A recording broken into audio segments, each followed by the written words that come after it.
Poor virgin crashed into black car. Mafia boss. Stepped out and said, "I will take you as payment." Rain, screeching tires, a broke young mechanic slams into a black luxury car, and the most dangerous man in the city claims her on the spot. Cameras are rolling. The bill is huge. She can't pay. He gives her one choice: come under his protection and work off the debt, or watch her life burn. Inside his high-rise, the rules are ice cold, but his eyes say something warmer. Then the threats start. A shadow car, a bullet through the glass, a viral clip that exposes her face to the whole city. She thinks this is about a crash until she finds a brass key, secret books, and a puzzle left by her late father. The truth is worse. The accident wasn't an accident. Someone cut her brakes to shove her into the lion's den. Her best friend is being forced to betray her. And his deadliest enemy, the one pulling the strings, might share his blood. Now the clock is ticking, the door is locked, and desire is the only safe place left. When enemies close in and a past built on lies explodes, will the girl who owes everything become his weakness, or the one weapon that saves them both? The rain hammers against the asphalt, each drop feeling like a cold needle on Nora's skin. Her hands won't stop shaking as she stares at the elegant business card between her trembling fingers.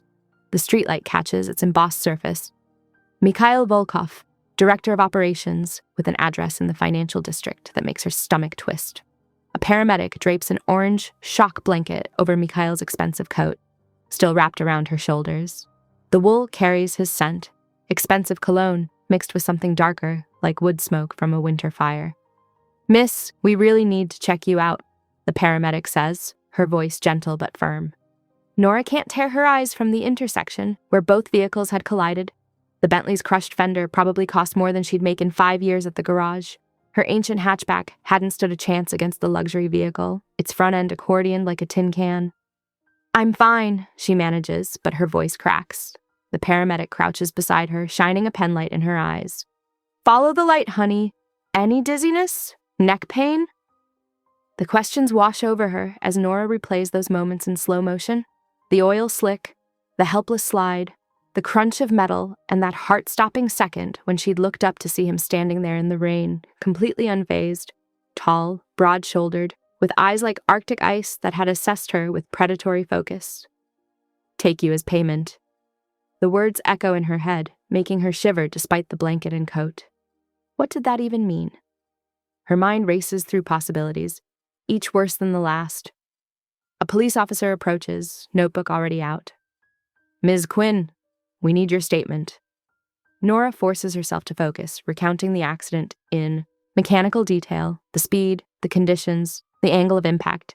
Years of working on cars make the technical aspects easier to discuss than the man who'd claimed her like some sort of collateral. The other driver already left. The officer frowns, scribbling notes. He had. His people handle it. Nora's voice sounds small. She doesn't mention the card or his parting words. Something tells her that would only complicate things. The paramedic wraps a blood pressure cuff around her arm. "Your heart's racing, sweetie. Sure you don't want to come in for observation?" Nora shakes her head, immediately regretting it as pain shoots down her neck. "I can't afford—" She stops herself, swallowing hard. "I'm okay, really."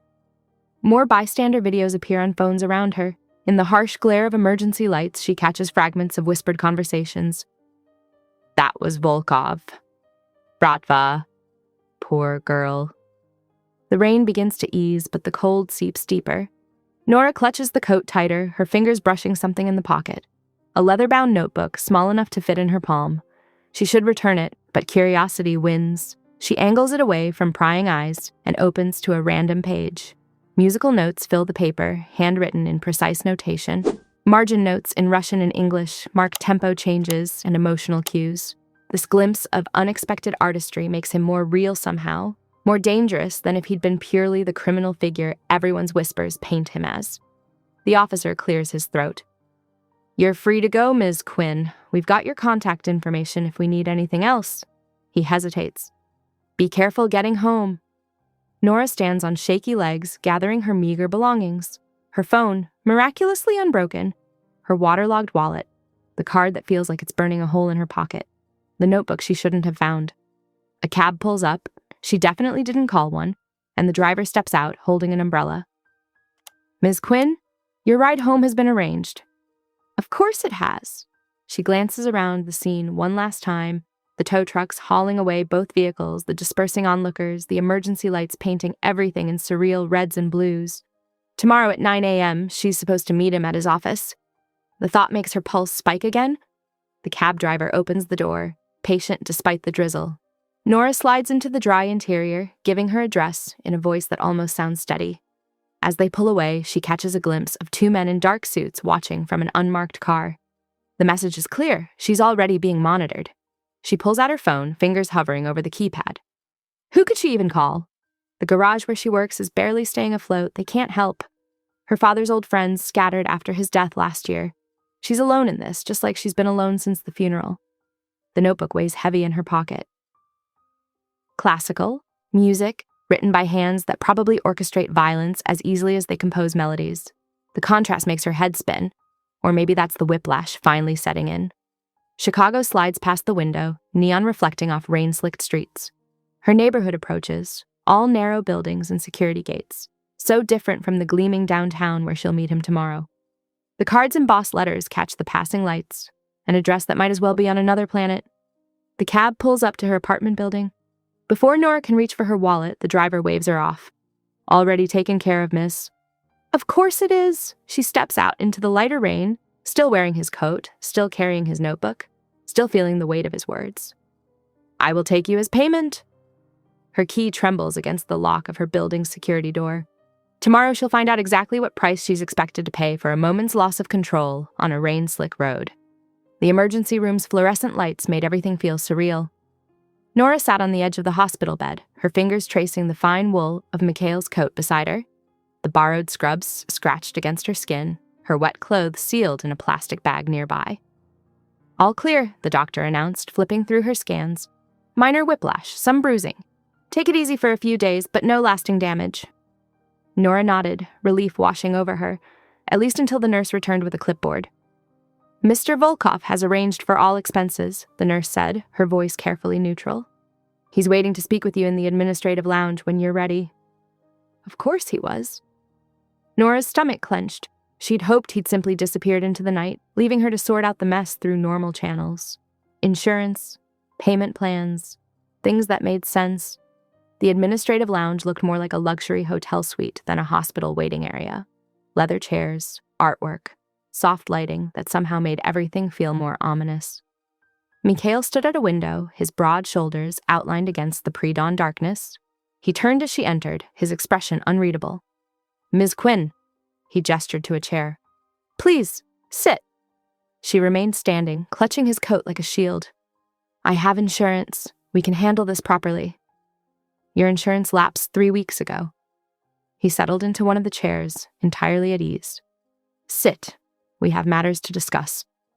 Her legs betrayed her, folding into the offered seat. How did he know about her insurance? What else did he know? Mikhail produced a leather folder, opening it with precise movements. The Bentley requires specialized parts from overseas, custom labor. There are also considerations regarding the disturbance at the scene. He slid a document across the small table between them.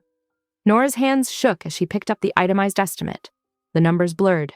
Too many zeros. More money than she'd ever seen. More than she could earn in a decade at Harbor Street Garage. "This is impossible," she whispered. "Hence why I'm offering an alternative arrangement." His voice remained smooth, reasonable. "You work for me until the debt is settled. Live in position, full protection, clear terms." "Work doing what?" The question came out sharper than intended. "Bookkeeping, some driving, nothing illegal." He leaned back, studying her. "You have your father's talent with numbers, yes? And clearly mechanical skills." The casual mention of her father sent ice through her veins. "How do you—" "I make it my business to know things, Ms. Quinn." He produced another document. "Full contract, fixed term based on standard salary equivalents. You'll have your own suite, security detail, all expenses covered. Once the debt is paid, you're free to go." "I have a job," she protested. "The garage needs me. I have an apartment. A room above Wong's laundromat."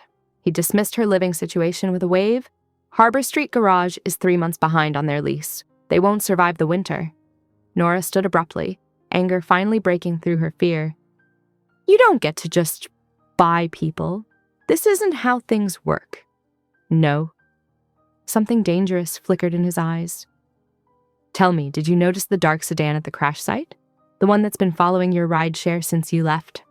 She felt the blood drain from her face. She'd noticed a shadow in her peripheral vision, always just far enough behind to seem coincidental. Alexi's men, Mikhail continued. They saw an opportunity tonight, a way to get to me perhaps, or simply new prey. He stood, his height making her step back instinctively. I'm offering protection, Ms. Quinn. A fair exchange of services. The alternative. He shrugged. Chicago can be dangerous at night. The threat wasn't in his words, but in what he left unsaid. The weight of it pressed against her chest, making it hard to breathe. You have until noon to decide. He moved to the door, then paused. My driver will take you home. Try to rest. Nora remained frozen until his footsteps faded. The estimate mocked her from the table. The contract sat unopened, a Faustian bargain in legal terminology. The nurse helped her gather her things, speaking in worried undertones about being careful, about making good choices. Nora barely heard her. Her mind raced through options that didn't exist, solutions just out of reach. Dawn painted the sky in sick yellows when she finally left the hospital. The promised car waited, sleek, black, obviously armored. The driver held the door with professional detachment. A block away, headlights flicked on. The dark sedan pulled into traffic, maintaining that careful distance. Following, watching, waiting. Nora slid into the back seat, still wearing Mikhail's coat, still carrying the weight of his documents. The car moved smoothly through empty streets, taking a circuitous route that failed to lose their tail. She watched Chicago wake up around her. Early workers hurrying to trains, delivery trucks making their rounds, normal people living normal lives, unaware that somewhere in their city, a woman's fate balanced on the edge of a choice that wasn't really a choice at all. The car finally stopped outside her building. The driver spoke for the first time. Someone will be watching the building until noon, Ms. Quinn, for your safety. She nodded numbly, gathering her things. The sedan idled at the corner, engine purring. Mikhail's men positioned nearby, invisible but present. All of them waiting for noon, for her decision, for her surrender or her defiance. The key stuck in her building's lock like it always did. The familiar frustration felt almost comforting. One normal thing in a night that had spiraled into surreal territory. Above, her small room waited with its sagging mattress and secondhand furniture. Safety, of a sort. Freedom, for now. She had until noon to choose between impossible options. The numbers on the estimate burned in her memory. The contract's promises whispered seduction. The sedan's headlights reflected in her window, a reminder of threats she hadn't known existed hours ago. The morning sun did nothing to ease Nora's exhaustion as she pushed through Harbor Street Garage's grimy glass door. Her work shirt hung loose, hastily changed after her shower, and her damp hair curled against her neck. The familiar scent of motor oil and metal should have been comforting. Instead, it felt like borrowed time. Through the shop windows, she spotted the dark sedan across the street, a patient predator among parallel parked cars. Jesus, kid, you look like hell. Marco, her boss, squinted at her from behind the counter. Heard about the accident. You okay? Yeah, A courier interrupted, pushing through the door with a padded manila envelope. Nora Quinn? At her nod, he thrust out an electronic pad. Sign here. Her hands trembled as she scrawled her signature. The courier disappeared as quickly as he'd arrived, leaving her holding the envelope like it might bite. Marco raised an eyebrow. Secret admirer? She retreated to the break room, tearing open the envelope with clumsy fingers. 2 items slid out. A hospital printout showing her admission details, complete with her wristband ID number and a photo that stopped her breath. There she was, huddled on the curb in Mikhail's coat, paramedics hovering nearby. The image quality suggested a phone camera, but the angle.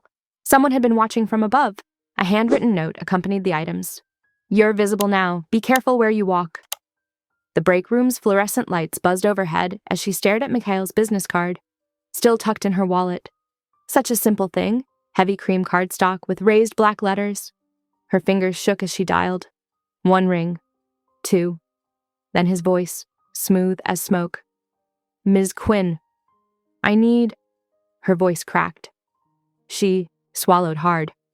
I need to discuss your offer. I'll be there in 20 minutes. True to his word, exactly 20 minutes later, the shop's door chimed. Mikhail entered like he owned the place, immaculate in a charcoal suit that probably cost more than the garage's monthly revenue. Two men flanked him, positioned near the exits with practiced casualness. "Mr. Antonelli," Mikhail addressed Marco with perfect courtesy. "I apologize for the short notice. I'm here about Ms. Quinn's situation." Marco's weathered face creased with concern. "What situation?" "Due to last night's incident, Ms. Quinn will be taking a leave of absence. 3 months, possibly less." Mikhail produced a check. "This should cover any inconvenience to your business." Marco's eyes widened at the amount. "Nora, this legit?" She managed a nod, throat tight. "It's okay, Marco. I'll be back." The drive to Mikhail's building passed in a blur of gleaming glass and steel. River North rose around them, all luxury condos and trendy restaurants. His security detail maintained a protective bubble, screening them from curious eyes as they entered a sleek high-rise. The elevator required a keycard for the penthouse level. Mikhail's office occupied one corner, 3 walls of floor-to-ceiling windows offering a panoramic view of the city. A massive desk dominated the space, its surface pristine except for a leather folder. "Sit." He gestured to a chair, then settled behind the desk. The contract, as promised. Nora forced her hand steady as she opened the folder, page after page of legal language, but clearer than she expected. Personal autonomy guaranteed. A safe word. Saffron. That would halt any situation immediately. 24-hour security detail, but not imprisonment. 3 months maximum, less if the debt cleared sooner. "I want to keep my phone," she said, surprised by how steady her voice sounded. "And I need a copy of this contract." Mikhail's lips curved slightly. "Done and done. Any other terms?" She read every page twice, looking for traps. Finding none didn't make her feel better. The sun was setting by the time she picked up the pen. Chicago's lights flickered to life below as 2 signatures and a notary's stamp made it official. Her hand ached from initialing each page. "Come." Mikhail led her down a hushed hallway. "You're sweet." The room took her breath away. Soft lighting warmed cream walls and plush carpet. A king-size bed dominated one space, while a sitting area offered comfortable chairs and a wall-mounted TV. The bathroom gleamed with marble and chrome. Every door had solid locks she controlled. "Eat, sleep." Mikhail's voice was neutral, professional. "Someone will bring dinner shortly." Then he was gone, leaving her alone with her choices and her fears. She moved to the window, pressing her forehead against the cool glass. The city sparkled below, beautiful and treacherous, while somewhere out there, another sedan waited in the shadows. Room service arrived, with covered dishes, tender steak, roasted vegetables, fresh bread, still warm. The staff member, a woman with kind eyes, showed her how to use the kitchen's coffee maker and where to find extra toiletries. Nora ate mechanically, barely tasting the expensive food. The shower's pressure was perfect, the towels impossibly soft. She found silk pajamas in a drawer, tags still attached, exactly her size. Every comfort felt like a gilded cage bar, even as exhaustion dragged at her limbs. She double-checked every lock, then curled under the downy comforter. The bed was cloud-soft, nothing like her lumpy mattress above the laundromat. Sleep came in fits and starts, interrupted by phantom screeching tires and the memory of rain-soaked pavement. Each time she woke, the city's lights winked at her through the windows, constant as stars, while somewhere 20 floors below, unseen watchers kept their vigil. The next morning's sunlight felt like a mockery. Nora's phone buzzed nonstop with notifications, each one making her stomach sink further. The crash video had gone viral overnight. Shaky footage of her stumbling out of her car, Mikhail's imposing figure in the rain, the infamous "I will take you as payment" line that social media was dissecting frame by frame. "Miss Quinn?" One of Mikhail's security team, Anton, she remembered, stood at her door. "We need to leave now if you want to collect your belongings." The comments under the viral post made her hands shake. Someone had dug up her father's obituary from 3 years ago, complete with the fundraiser link for funeral expenses. Others had found her address, posting Google Street View images of her building above the laundromat. The threads were filled with wild speculations about her involvement with the mysterious Russian businessman. 2 black SUVs waited in the underground garage.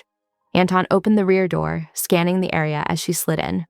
Another guard, Pavel, took the wheel while Anton rode shotgun. The drive to Pilsen was tense, both men constantly checking mirrors. Her landlord, Mr. Martinez, waited outside the building, shifting nervously from foot to foot. "Nora, I'm sorry." He thrust a paper at her. "This was slipped under my door this morning. Can't risk the other tenants. The eviction notice gave her 48 hours. Her hands crumpled the edges as she read it twice, reality sinking in like lead in her stomach. We'll handle the legal aspects, Anton assured her, already on his phone. The crude message across her welcome mat stopped her cold. Return what isn't yours, spelled out in red spray paint. Pavel photographed it while Anton did a sweep of her apartment. Clear, he called. Nora moved through her small space on autopilot, stuffing clothes and essentials into bags. Her father's old toolbox, the photo album, her certification papers. Everything else felt distant, unimportant. They were halfway to the car when Pavel's hand shot out, pushing her behind a concrete pillar. A motorcycle with 2 riders had appeared at the corner, moving slowly past the building. Move, now. Anton's voice was sharp. They made it to the SUV, engines already running. Pavel pulled out smooth and fast, taking a series of turns that seemed random but clearly followed some protocol. The motorcycle appeared in their mirrors again as they approached the expressway ramp. The crack came first, sharp, like a stone hitting glass. Then the spiderweb pattern bloomed across the rear window. Down! Pavel barked, executing a maneuver that threw them across 3 lanes of traffic. Horns blared. The motorcycle fell behind as Pavel wove through cars at high speed, taking exits and doubling back until they were certain they'd lost their tail. Nora's hands wouldn't stop shaking. She stared at the cracked window, imagining what would have happened if the shot had been a few inches lower. The penthouse felt surreal after the morning's chaos. Mikhail waited in his office, his usual composed demeanor cracking slightly as he examined the photos of the doormat threat and the bullet's impact point. You understand now, he said, jaw tight with controlled anger. There will be no more commuting. You stay here until this is resolved. It wasn't a question. Nora nodded, the no-way realization hitting her like a physical weight. Her world outside these walls was compromised. Someone wanted her scared, or worse. The viral video had made her visible, vulnerable. Her independent life had evaporated in less than 48 hours. That night, sleep proved impossible. Every shadow seemed to move. Every distant siren made her heart race. Around midnight, she gave up, wrapping herself in a soft robe provided by Mikhail's staff and wandering the quiet hallway. Soft piano notes drew her attention. Following the sound, she found a room she hadn't noticed before.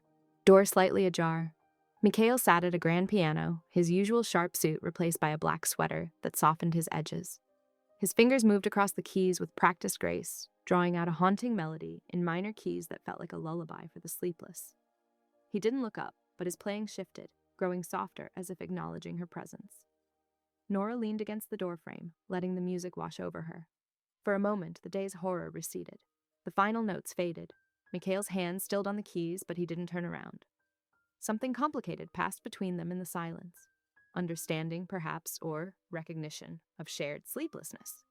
You're safe here, he said finally, still facing the piano. Nora retreated quietly, returning to her suite. On her bedside table, someone had laid out a safety kit, a panic button disguised as a pendant, a tablet loaded with security protocols, and a small card with emergency contact numbers. The top one was Mikhail's personal line. She sat on the edge of the bed, turning the pendant over in her hands. Outside her windows, Chicago sprawled vast and glittering, beautiful from this height, but now filled with invisible threats. The bullet hole in the SUV's window flashed in her mind. The spray-painted threat. Her father's obituary circulating online like ammunition. The pendant felt warm in her palm as she slipped it over her head. Down the hall, the piano had fallen silent, but the melody lingered like a ghost, minor keys speaking of danger and shelter, threat and protection. She lay back, letting the soft bedding envelop her, the pendant a constant reminder against her skin that while her world had shrunk to this gilded cage, at least here, in this strange new reality, someone was watching over her sleep. The morning after the shooting brought structure to chaos. Luka, Mikhail's head of security, had the bearing of someone who alphabetized his ammunition. He walked Nora through evacuation routes, safe rooms, and communication protocols with methodical precision. These are panic buttons, he explained, laying out 3 identical pendants. They trigger different responses based on the threat level. Single click for immediate extraction, double for medical, hold for 5 seconds if... He paused, choosing his words. If extreme measures are required. The morning stretched into a blur of passwords, recognition signals, and contingency plans. Luka quizzed her repeatedly until she could recite them in order.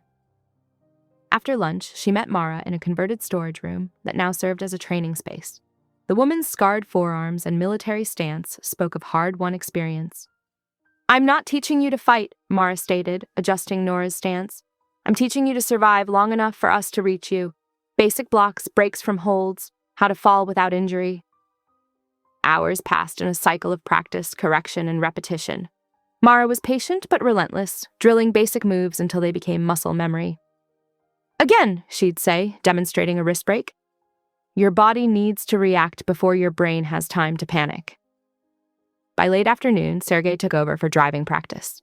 His easy smile contrasted with the morning's intensity as they wound through West Town's narrow streets. "Rule 1 of evasive driving," he grinned, "is knowing where every alley leads before you need it. Rule 2 is never letting them box you in." They practiced sudden turns, defensive positioning, and rapid route changes. Sergei's running commentary mixed professional advice with casual banter about his favorite food trucks and worst parking tickets. "You see that delivery van?" he asked, nodding ahead. "Always watch their mirrors. If they're empty, someone's watching from inside." Back at the penthouse, Nora settled into the small office adjacent to Mikhail's, entering receipts into his accounting system. The codes were complex but logical, revealing careful organization beneath apparent chaos. A steaming coffee appeared at her elbow. Oat milk, no sugar, exactly how she took it. Next to it sat her preferred protein bar, the kind she'd mentioned once in passing. Mikhail moved past without comment, but the thoughtfulness of it lingered. Later, during another driving session, Sergei challenged her skills. "That spot," he said, pointing to a tight space between 2 luxury cars. "3 moves, no scratches." Nora studied the angles, calculating distances. The SUV responded smoothly as she executed a perfect parallel park, drawing an appreciative whistle from Sergei. "Beautiful," he said, and Mikhail, observing from the back seat, smiled, a real smile that transformed his severe features into something almost gentle. Night brought familiar restlessness. Nora wandered the penthouse, finding Mikhail in his study with one of her old engineering textbooks open before him. "Explain this," he said, pointing to a diagram of torque distribution. "The relationship between power delivery and traction control interests me." They fell into a detailed discussion of vehicle dynamics. Mikhail asked intelligent questions about weight transfer and brake bias, revealing a mind that quickly grasped mechanical principles. The conversation carried them to the window wall as dawn approached. Chicago stirred below, the river catching first light like liquid metal. Mikhail's phone buzzed, displaying a calendar alert. His expression shifted subtly as he read it. "Today stays quiet," he said, his tone brooking no argument. "Stay on the 43rd floor." Nora nodded, watching the city wake. The past 2 days had been intense but purposeful, learning to navigate this new reality of protection and protocol. The memory of the shooting felt distant now, cushioned by layers of security and preparation. Mara's combat lessons had left her pleasantly sore, each muscle a reminder of new capabilities. Luca's meticulous planning provided a framework of safety. Sergei's friendly instruction made even defensive driving feel almost normal. And Mikhail, his presence was a constant, manifesting in small ways like perfectly prepared coffee and late-night conversations about engineering. He moved through his world with lethal grace but showed glimpses of something else: curiosity, consideration, unexpected warmth. The sun climbed higher, painting the river in gold. Below, morning traffic began to pulse through the streets like blood through veins. Nora traced the routes they'd practiced with Sergei, mapping the invisible network of escape paths and safe zones that now overlaid her city. "I should review those invoices," she said finally, turning from the window. "They'll wait," Mikhail replied. His phone buzzed again, but he ignored it, watching the play of light across the water. The moment stretched, comfortable in its silence. 2 days ago, she'd been a mechanic with a rented room and a regular life. Now she stood 43 stories above Chicago, learning the architecture of survival from professionals who treated her safety as their mission. The protein bar wrapper crinkled in her pocket, a small reminder of how closely Mikhail observed, how carefully he provided. Even in this strange new world of security protocols and panic buttons, human connections were forming. Sergei's jokes, Mara's steady guidance, Luca's thorough protection, and Mikhail's quiet attention, they were becoming familiar, almost normal. Morning light filled the study, turning the bookshelves to warm honey. The engineering manual lay open on Mikhail's desk, their earlier discussion marked by sticky notes in his precise handwriting.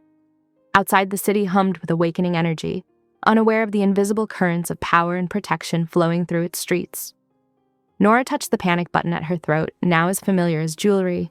2 days of training had given her tools, knowledge, and a growing sense of capability. She might be confined to this floor today, but she was no longer the same person who had crashed in the rain. She was learning, adapting, finding her footing in this new elevation where danger and safety danced on the horizon like heat lightning. The club throbbed with bass and bodies, a controlled chaos of light and sound. From her position at the VIP table, Nora watched the dance floor pulse beneath rotating spotlights. Mara sat beside her, alert despite her casual pose, one hand never far from her concealed weapon. 3 days had passed since the crash. 3 days of training, protocols, and adjustment to her new reality. Now she found herself in Mikhail's territory, a high-end nightclub where even the ice cubes seemed to glow with expensive precision. "Stay close," Mara had instructed earlier, her scarred hands checking Nora's panic button for the 3rd time. "Watch the crowd, but don't stare. Notice everything. React to nothing." Mikhail stood at the bar, deep in conversation with a silver-haired man in an Italian suit. Even here, surrounded by beautiful people and pounding music, he maintained that deadly grace, like a predator, allowing lesser creatures to dance around him. The server approached their table, tray loaded with pristine glasses. Mara's posture shifted slightly, her attention sharpening. The young man's foot caught on nothing, and suddenly everything moved in slow motion. Glasses tilting, liquid arcing through strobing lights. But the spill wasn't the real threat. 3 men materialized from the crowd, moving with practiced coordination. The first lunged for Nora, hands outstretched. Before she could process the danger, Mikhail was there, his body a shield between her and a blade that gleamed in the club's shifting lights. What followed was violence distilled to its purest form. Mikhail moved like water, like shadow, like death itself. A gun butt cracked against bone. A knife caught light, then disappeared. One attacker went down, head at an unnatural angle. Nora had seen fights before. Growing up in Chicago meant witnessing her share of violence. But this was different. This was orchestrated destruction. Precise and terrible.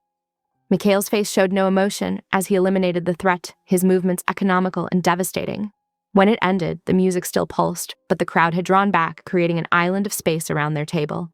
Security materialized, efficiently removing bodies and evidence. Mikhail stood perfectly still, his breath steady, despite what he'd just done. He wouldn't touch her. Not until he'd disappeared into the bathroom, emerging minutes later with clean hands and damp cuffs.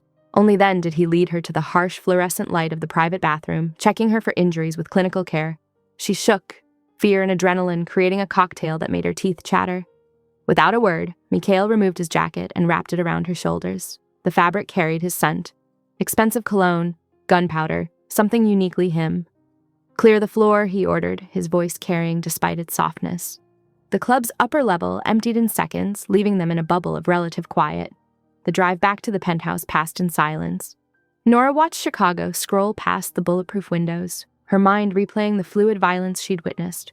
Mikhail had killed to protect her, had done it without hesitation or remorse. The reality of her situation settled deeper.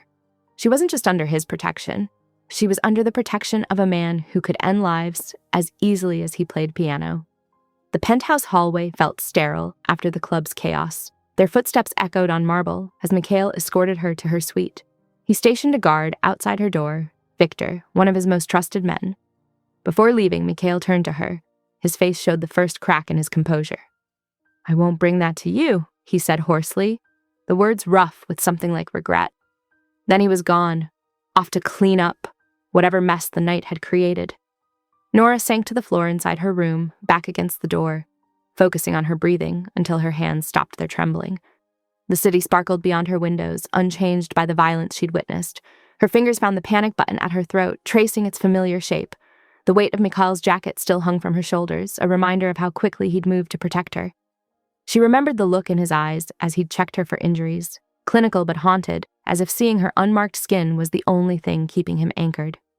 His refusal to touch her with bloodied hands spoke volumes about the man behind the violence. The guard's steady presence filtered through the door, a reminder that even now she was watched, protected, contained within this gilded cage that grew more complex by the day. 3 days ago, she'd been a mechanic worried about rent. Now she sat on imported marble, wearing a killer's jacket, while that same killer went to erase the evidence of lives he'd taken to keep her safe. The trembling in her hands finally stilled. Outside, Victor shifted position, his shoes whispering on marble. Somewhere in the city, Mikhail was handling the aftermath of the attack, ensuring no trace would lead back to this tower, to her. Nora breathed in the lingering scent of his jacket, cologne, gunpowder, power, and felt the last of the adrenaline fade. The night's events had shown her exactly what kind of man held her contract, what kind of world she'd crashed into that rainy night. There would be no pretending anymore, no comfortable illusions about the nature of her situation. The bass from the club still echoed in her bones, a phantom rhythm that matched her slowing heartbeat. 3 days had transformed her world completely. 3 days had taught her about security protocols, defensive driving, and now, the brutal efficiency with which Mikhail Volkov protected what he considered his. Morning light crept through the blinds, waking Nora from a fitful sleep. Her muscles ached from tension, memories of the previous night's violence still fresh. A gentle knock drew her attention to the door, where she found a covered tray waiting on a side table. Toast, plain yogurt, bananas, and chamomile tea. Hospital food for shock victims. The kind gesture surprised her, especially from someone who'd killed with such precision hours before. She showered, letting hot water wash away the club's lingering scent, then dressed in the workout clothes provided.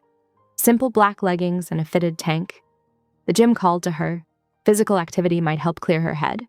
She didn't expect to find Mikhail there, his broad shoulders flexing as he worked the heavy bag. White gauze wrapped his knuckles and a fresh bandage peeked from beneath his sleeve. His gray shirt clung to his skin, dark with sweat. He stopped when she entered, their eyes meeting in the wall of mirrors.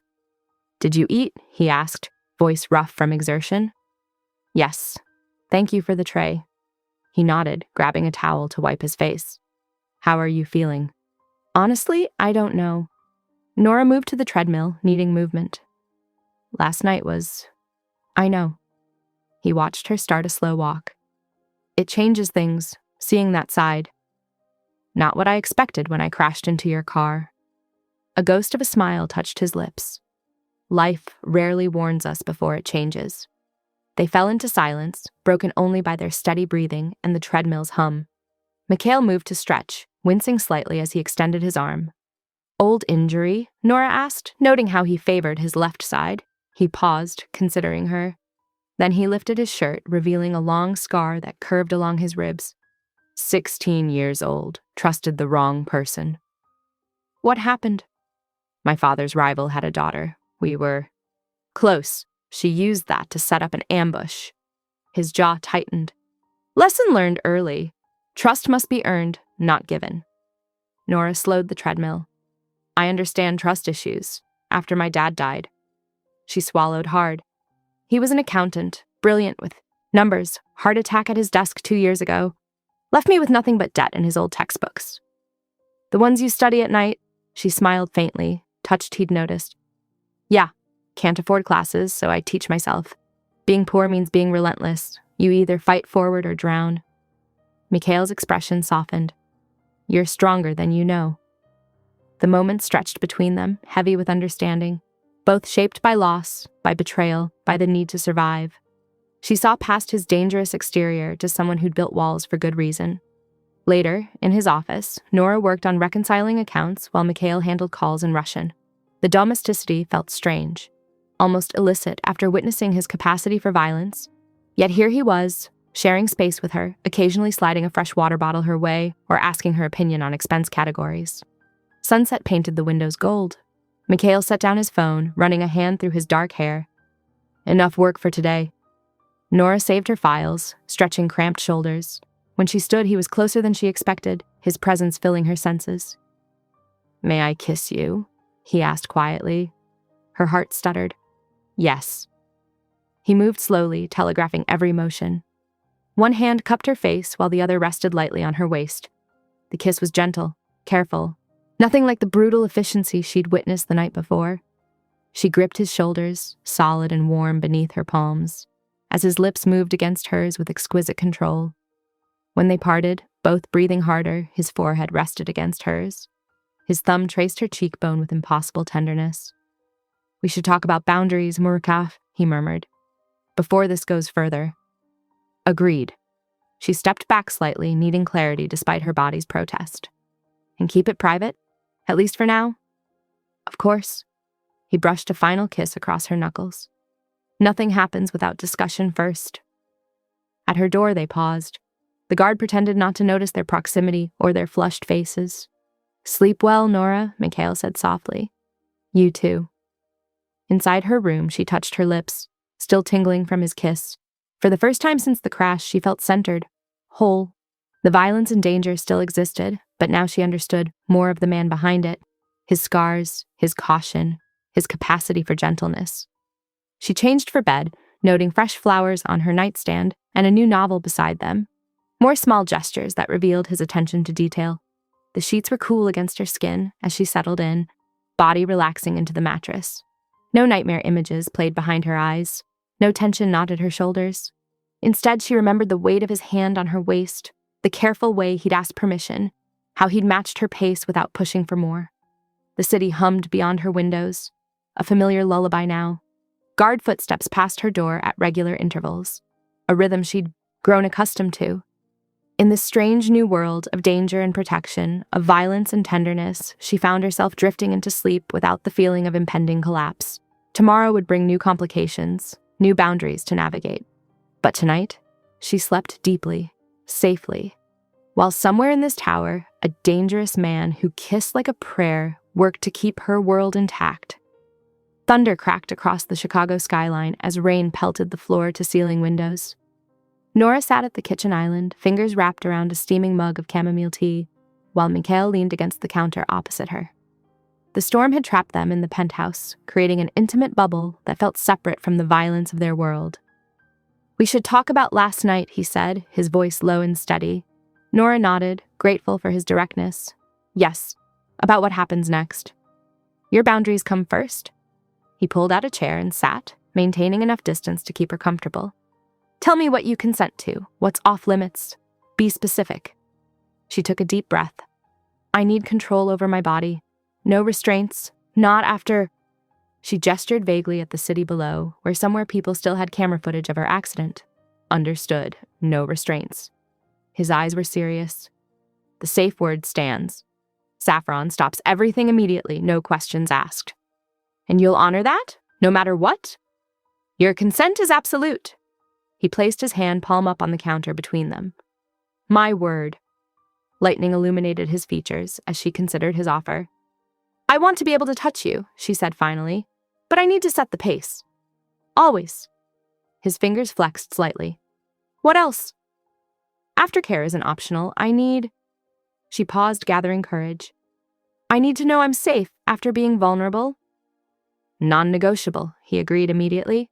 Water, warmth, whatever you require. I won't leave you alone unless you ask. They spent the next hour detailing boundaries, desires, limits. The conversation grew more intimate but never crude, respect threading through every exchange. Thunder punctuated their words as they built trust in careful increments. This stays between us, Mikhail said. My crew doesn't need to know. And officially, this is still temporary? Nora asked, thinking of the contract. For now. It protects you. She stood, moving around the island until she stood before him. His breath caught as she stepped between his knees, but he kept his hands at his sides, letting her lead. May I touch you? She whispered. Yes. She ran her fingers along his jaw, feeling the tension there. His skin was warm, slightly rough with evening stubble. When she leaned in, he remained still, letting her close the distance. Their second kiss was different from the first, deeper, hungrier, but still careful. His hands came up slowly to frame her waist, thumbs stroking over her ribs. She pressed closer, encouraged by his restraint. Tell me what you need, he murmured against her mouth. Just this, just you. He stood, using his height to shelter rather than intimidate. Each touch was deliberate, each advance preceded by a quiet request for permission. They moved together with growing urgency, but never rushed, never pushed. When clothes began to fall, it was with purpose and care. Every new patch of skin was treated as precious territory, explored with reverence.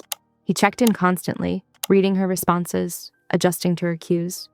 Still okay? He would ask, and wait for her yes before continuing. They made their way to the bedroom, where he had already laid out water bottles and extra blankets. The thoughtfulness of it made her chest tight. Their joining was slow, tender despite the passion. He watched her face, responsive to every flutter of expression. When she tensed, he eased back. When she urged him on, he obliged. The storm provided a soundtrack of rain and distant thunder as they learned each other's bodies with exquisite attention to consent. Afterward, he was thorough with aftercare, bringing water, checking for discomfort, wrapping her in the softest blanket she'd ever felt. He held her close as their breathing steadied, one hand stroking her hair. "How do you feel?" he asked softly. "Safe," she answered honestly. "Whole." Rain fizzed against the windows, creating a cocoon of white noise. Her body felt heavy, satisfied in a way that went beyond physical pleasure. He had honored every boundary, exceeded every expectation of care. "Sleep," he murmured, pressing a kiss to her temple. "I'm here." She was already drifting when his phone vibrated. He slipped from the bed with careful movements, tucking the blanket more securely around her. Through half-closed eyes, she saw him step into the hallway, his face settling into worried lines as he answered the secure call. But she was too drowsy to analyze his expression, too content in their newly forged intimacy to let anxiety intrude. The rain continued its gentle percussion, and she fell asleep to the distant murmur of his voice, knowing he would return. The storm raged on outside, but in this moment they had created something tender and true, a shelter of trust and consent that stood in stark contrast to the dangerous world beyond the windows. Whatever worried him could wait until morning. For now she was safe, satisfied, and certain of her choices. Their secret wrapped around her like the blanket he'd tucked so carefully in place, and she slept deeply, protected by both his physical presence in the hallway and the emotional boundaries they'd built together. The rain washed everything clean, leaving only the pure foundation they had created with such deliberate care. Sunlight streamed through the penthouse windows as Nora settled at her workstation, feeling oddly centered after last night. The spreadsheets waited, their familiar columns a comfort. But something caught her eye, a pattern in Mikhail's coded invoices that tickled her memory. She leaned closer, frowning. The sequence of numbers followed a specific logic, one she'd seen before. Her father, on slow afternoons at his accounting firm, would create puzzles for her using similar patterns. "Wait!" She pulled up another sheet, comparing the sequences. "That can't be..." Her father's old tool roll sat in a box of belongings Mikhail had retrieved from her storage unit. She dug it out, running her fingers over the worn leather. The weight felt wrong. Specifically, her favorite wrench felt heavier than it should. Working quickly, she unscrewed the handle. Inside, nestled in oiled cloth, lay a brass key with numbers etched into its surface. Her hands shook as she decoded it. The cipher was elementary, the kind her father had taught her years ago. She found Luca in the security office. "I need to go to Union Station, now." He studied her face. "Let me clear it with the boss." Minutes later, they were heading downtown, Luca's careful driving a stark contrast to her thrumming urgency. The station bustled with morning commuters as they made their way to the locker section. The key slid home perfectly. Inside, she found a stack of leather-bound ledgers, their pages dense with financial records. But it was the name that made her blood run cold. Alexei Morozov. "We need to get these back immediately," she told Luca. He nodded, already on his phone. "Boss wants us back, no stops." During the drive, she couldn't help scanning the pages. The laundering schemes were complex, stretching back years. But it was a handwritten note that made her pause, a reference to shared paternity between Alexei and Mikhail. The penthouse was quiet when they returned. Mikhail waited in his office, jacket off, sleeves rolled up. She laid everything on his desk. "I won't keep secrets," she said firmly. "Not about this." He gestured for her to sit. "Show me." They spent hours going through the ledgers. Mikhail's expression grew darker with each page, but he didn't seem surprised by Alexei's involvement. When they reached the note about shared parentage, his jaw tightened. "If he is my father's son," he said finally, "it explains the kind of hatred he saves for me." He made calls, dispatching teams to verify the information. Nora watched him work, noting the tension in his shoulders, the careful control in his voice. "Your father," she said softly. "He left these for me to find?" Mikhail paused in his pacing. "He was a good man, your father. Too good for the clients he served." He met her eyes. "Did he ever mention Alexei?" "No, but he was worried near the end, said he'd found something that needed protecting. And he protected it by hiding it in plain sight." Mikhail's laugh was bitter. "In a wrench handle, of all places." "Dad knew I'd never part with my tools." She touched the worn ledger. "But why me? Why now?" "Because you're uniquely positioned to understand both worlds, the numbers and the streets." He sat beside her. Your father saw patterns others missed, like you. The weight of responsibility settled over her. What happens now? Now we verify everything. Then we move carefully. He touched her hand. This changes things, makes you more of a target. I was already a target, she reminded him. Yes, but now we know why.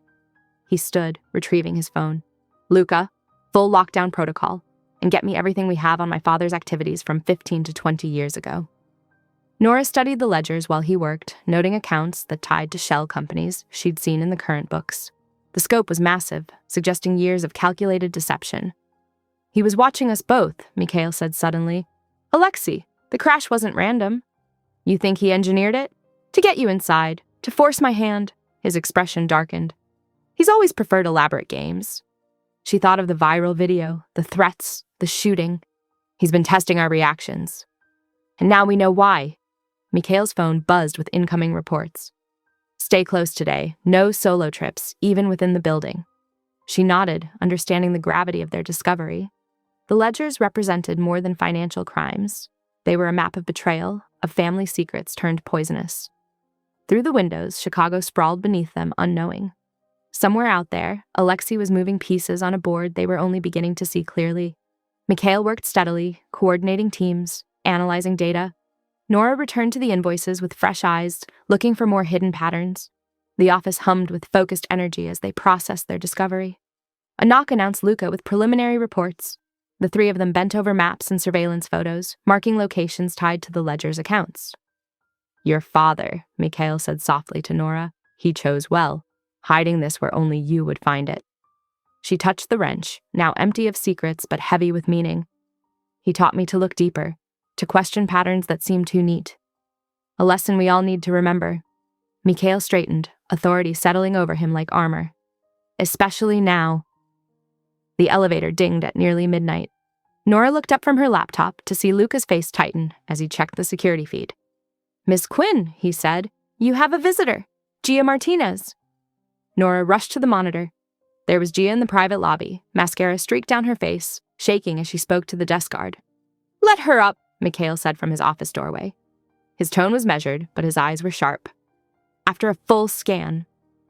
Minutes later, Gia burst from the elevator. Nora! She threw herself into a hug, smelling of cigarettes and fear. They've been following me since that video. I didn't know where else to go. Who's following you? Nora guided her friend to the couch while Mikhail dispatched teams to sweep the area. Black SUV, tinted windows. They park outside the restaurant, outside my apartment. Gia's hands trembled as she clutched her tote bag. I'm so sorry to come here, but you're safe now, Nora assured her, getting up to fetch water. That's when Mara noticed something odd about Gia's movements. Within minutes, security found the tracker, tiny, sophisticated, hidden in the bottom of Nora's bag. The room temperature seemed to drop, 10 degrees. Explain, Mikhail said softly. The kind of soft that preceded violence. Gia crumbled. He made me do it. He said he'd hurt my family. He knows where my little sister goes to school. Who? Nora demanded, though she already knew. Alexei. The name fell like a stone. He's been watching me for months, since before the crash. Nora's stomach lurched. Before? Gia's sob caught in her throat. The brakes. He had someone cut your brakes that night, to make sure you'd hit. She gestured helplessly at Mikhail. The silence was deafening. Nora's world tilted sideways as pieces clicked into horrible place, the oil slick, the impossibly perfect timing, the way her brakes had felt slightly off that whole day. He wanted you here, Gia continued, words tumbling out. Under Mikhail's protection. He said something about ledgers your dad hid. I don't know what they were, I swear. He just wanted eyes inside. Nora turned to Mikhail, expecting shock.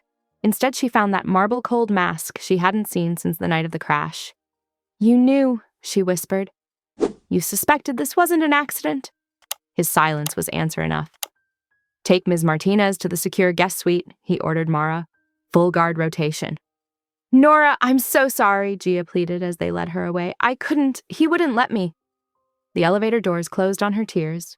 Nora stood very still, processing the betrayal. Not just Gia's, but the one standing before her. When were you going to tell me? Her voice was eerily calm. I needed proof first. Mikhail stepped closer. The sabotage was professional, no traces. So you just, what? Waited to see what would happen? Heat crept into her tone. While I blame myself for that crash, I was hunting the puppeteer. His jaw tightened. If I'd told you immediately, you'd have been terrified, looking over your shoulder constantly. Instead of just being confused and guilty, she gave a bitter laugh. God, I spent days thinking I'd ruined my life because I was too tired to notice bad breaks. I was trying to protect you. By lying? By omission, he corrected, until I could eliminate the threat. That wasn't your choice to make, her control cracked. I deserved to know I was being targeted. You were safer not knowing. Safer? I was walking around thinking it was all my fault. Meanwhile, you're playing chess with my life? His expression softened. Nora, don't. She stepped back. I need air. I'll stay on this floor, but I can't look at you right now. She turned toward her room, spine straight, despite the trembling in her. Hands. Behind her, she heard him exhale slowly, the sound of a man who'd miscalculated badly. The door clicked shut between them. Nora pressed her forehead against the cool wood, mind racing. Everything she'd thought she knew about that night was a lie. Her best friend had been compromised for months, and Mikhail. She touched the spot where the tracker had been planted. How many other threats had he identified but not shared? How many other protections had he enacted without her knowledge? The corridor outside remained silent. She knew he was still there, probably debating whether to follow. Part of her wanted him to try, just so she could slam the door in his face.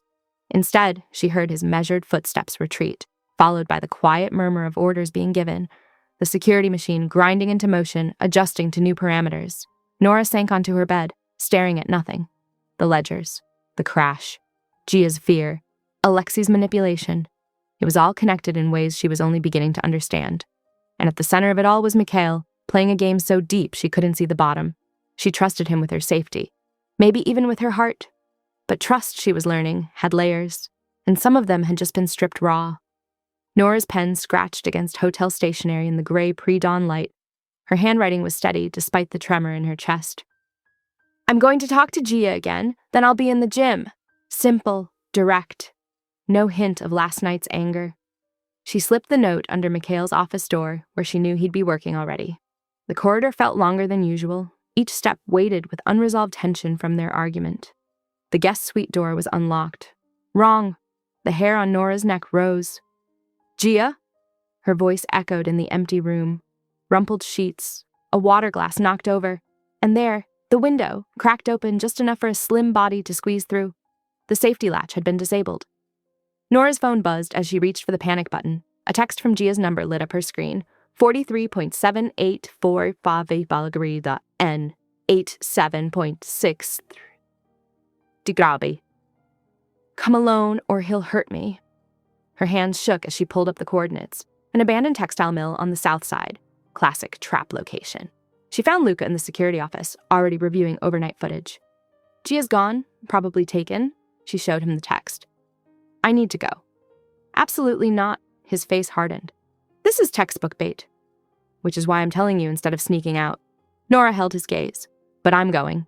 Shadow tail only, no visible team, we can't spook them. Miss Quinn, this is my friend, my responsibility. She grabbed her bag, checking the brass key and ledger copies were inside. Leverage, if needed. You can either help me do this smart or try to stop me. Luca's jaw worked. Finally, he nodded. 3-minute head start, then we follow. Any sign of imminent threat, we move in. Agreed. She was already heading for the elevator. The drive south felt endless. Empty streets turned industrial. Warehouses loomed like sleeping giants. The mill's broken windows watched her approach. 2 men materialized from shadows. Professional, armed. They patted her down efficiently, took her phone, then marched her inside. The mill's interior was vast and hollow, machines lurking under dusty tarps.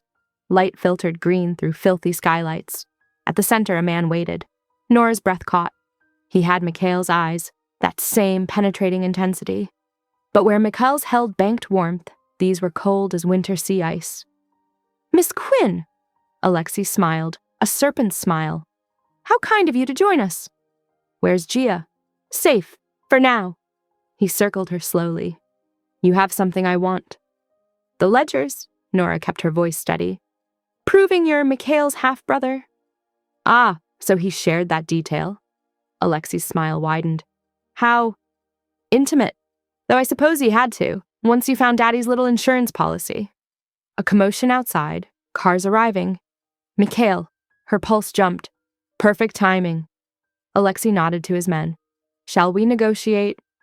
They herded her toward a loading dock. Through the massive door, she saw Mikhail standing between two SUVs, face carved from stone. Brother, Alexei called. Care to trade? The ledgers for your investment? Mikhail's expression didn't change. No public exchanges. Come now, where's the fun in that? Alexei's hand settled on Nora's shoulder like ice. Besides, isn't that what she is? Payment for a debt? The words struck like physical blows.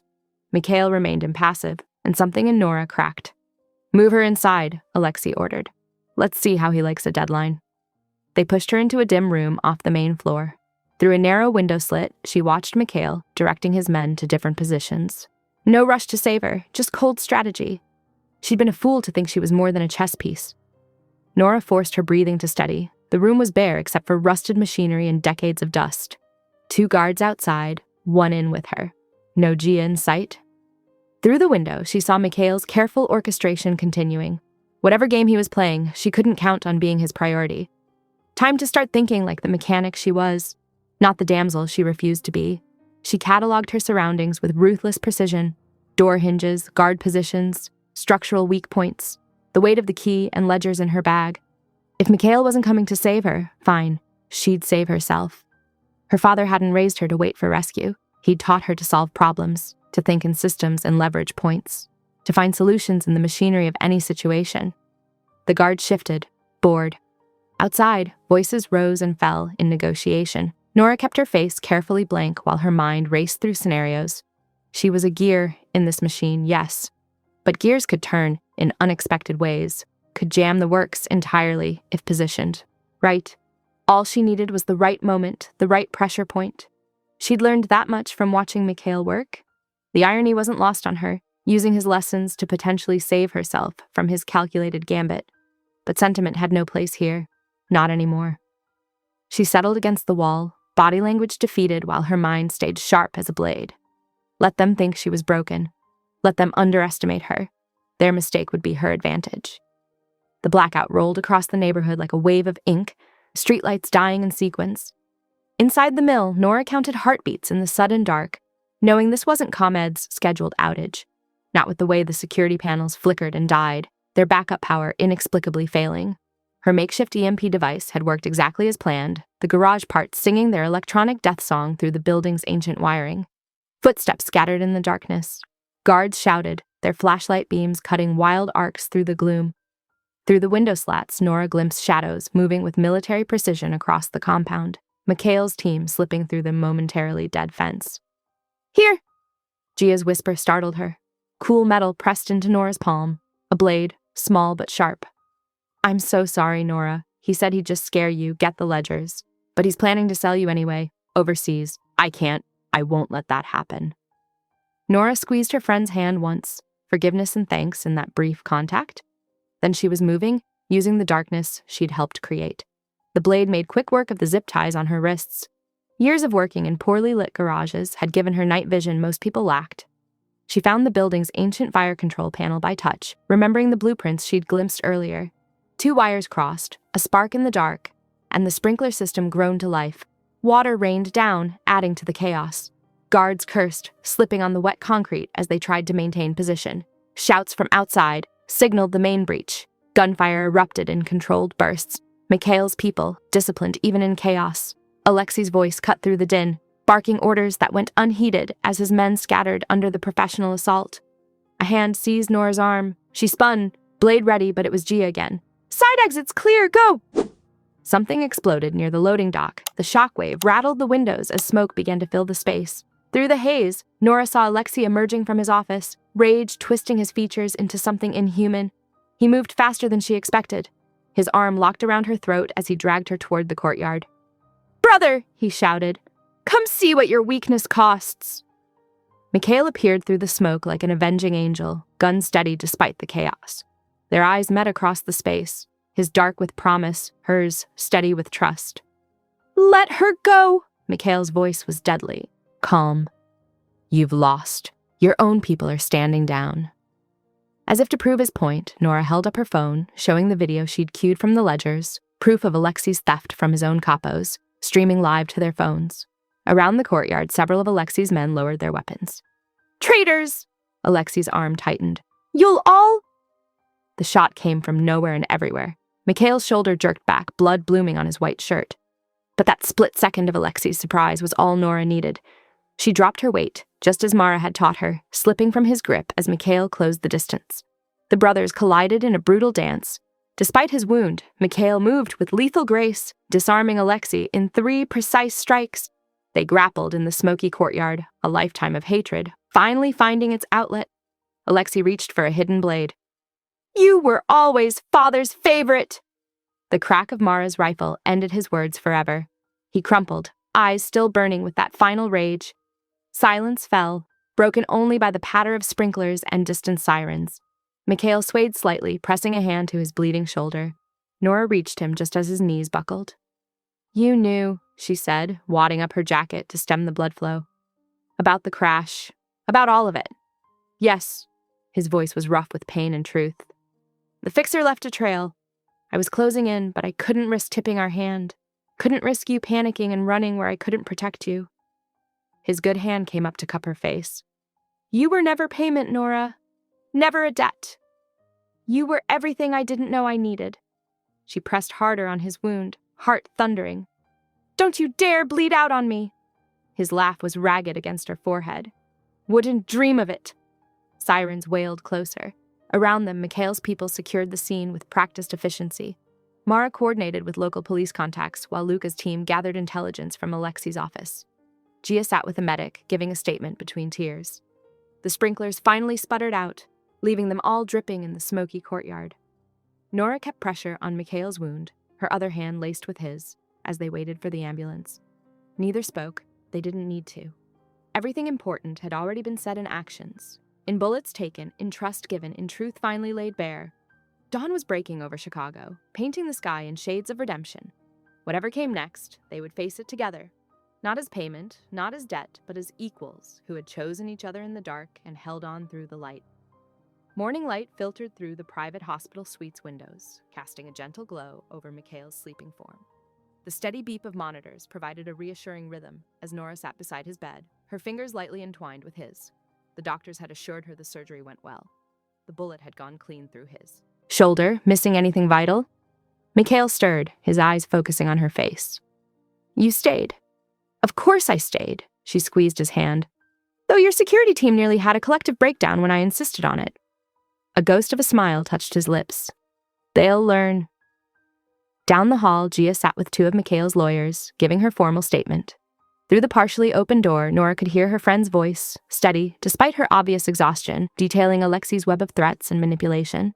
The evidence she provided would help dismantle what remained of his operation. "I don't blame her," Nora said softly. "Alexei knew exactly how to exploit people's fears." Mikhail's jaw tightened. "He learned that from our father." His thumb traced circles on her palm. "I should have told you about suspecting the crash was staged. I just wanted to protect me." She finished for him. "I understand now, and I'm sorry I misread you at the mill, when you wouldn't trade the ledgers." "Never for your safety," he interrupted. "I had teams in position. I would never abandon you." The next 3 days passed in a blur of activity. Mikhail's lawyers worked tirelessly, delivering copies of the damning ledgers to carefully chosen authorities through secure channels. Nora watched as Mikhail personally fed the originals into an industrial shredder, ensuring no one could ever use them as leverage again. They spent evenings talking without pretense or walls between them. In the soft light of his hospital room, then later in the penthouse once he was released, they rebuilt their trust on stronger foundations. "I wanted to handle it all myself," he admitted one night, "to spare you any more fear. It was wrong of me. And I jumped to the worst conclusion when I saw you holding back at the mill," she responded. "We both need to work on that." "Together," he said, and it wasn't a question. The public announcement of their engagement went live on a Tuesday morning. Nora had insisted on real input into the statement, making sure it painted their relationship as a genuine connection rather than a business arrangement. The media frenzy was immediate but controlled by Mikhail's PR team. "Are you sure about this?" he'd asked before they released it. She'd kissed him in response. "I choose you. Let them see that." The deed to the auto shop came the next day, a sprawling ground-floor bay in a secure building owned by one of Mikhail's legitimate companies. Nora stood in the empty space, possibilities unfurling in her mind as sunlight streamed through the industrial windows. "It's perfect," she breathed, already mapping out lift positions and tool stations. Mara leaned against a support pillar, her scarred face relaxed in a rare smile. "The security setup is solid. I can have a team in place by opening day." Gia, who'd been quietly organizing paperwork at a folding table, looked up hesitantly. "The office systems are ready whenever you are. I promise I'll do right by you this time." Nora crossed the room and hugged her friend. "I know you will." Weeks passed in a whirlwind of renovation and preparation. The shop took shape, becoming something uniquely hers while still carrying touches of Mikhail's support. State-of-the-art equipment alongside her cherished old tools. High-tech security subtly integrated into classic architecture. The evening the storm season finally broke, Nora was doing final checks before closing. The air had that peculiar clarity that comes after weeks of rain, and the sunset painted the freshly painted walls in shades of gold. The sound of a delivery drew her to the front, where she found Mikhail supervising the installation of a small upright piano in the shop's waiting area. "Really?" She raised an eyebrow, fighting a smile. "Music and mechanics," he said simply. "They both need precision and soul." Once the delivery team left, he sat at the piano, fingers finding the keys of that familiar minor key lullaby. The melody twined with the lingering sense of oil and rain, creating something hauntingly beautiful in the twilight space. Nora finished her closing routine, double-checking locks and systems, before joining him at the piano. His arm slipped around her waist, pulling her close against his side as the final notes faded. "You're mine," he murmured into her hair. "And I'm yours. Forever." She turned in his embrace, breathing in the unique mix of his cologne and the shop's industrial atmosphere.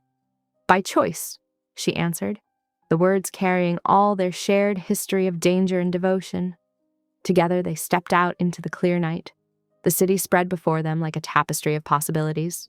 The streets that had once held so much threat now felt like paths to their future. Mikhail's hand was warm in hers as they walked to the waiting car, their footsteps in perfect sync.